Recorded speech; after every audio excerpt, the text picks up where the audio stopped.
Friends, ఈరోజు chicken leg piece biryani అయితే చేసేసుకుందాము. వాటిని అయితే ముందుగా క్లీన్ చేసేసుకొని దాంట్లో పసుపు, ఉప్పు, కారం వేసుకొని మ్యాగ్నెట్ అయితే చేసేసుకొని పక్కన పెట్టేసుకోవాలి. దాని తర్వాత స్టవ్ మీద బిర్యానీ దబ్బర పెట్టేసుకొని కావాల్సినంత నూనె, కొంచెం నెయ్యి అయితే వేసేసుకొని దాంట్లో బిర్యానీ దినుసులు వేసేసి అవి కొంచెం హీట్ అయ్యాక ఎర్రగడ్డలు, పచ్చిమిరకాయలు అయితే వేసేసుకోవాలి. అవి కూడా వేగాక ఒక 4 స్పూన్ల అల్లం పేస్ట్ అయితే వేసేసుకొని బాగా వేగనివ్వాలి. మసాలా అంతా బాగా ఫ్రై అయ్యాక కొత్తిమీర, పుదీనా అయితే వేసేసుకోవాలి. ముందుగా కట్ చేసుకొని క్లీన్ చేసి పెట్టేసుకున్నాను నేను. దాన్ని అయితే వేసేసుకున్నాను.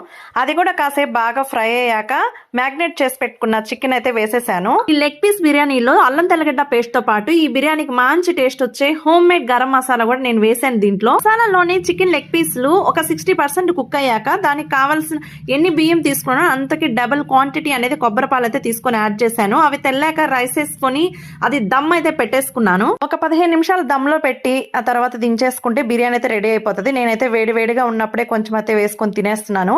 నా వీడియో నచ్చినట్లయితే నా ఛానల్ సబ్స్క్రైబ్ చేయండి, లైక్ చేయండి. Bye bye.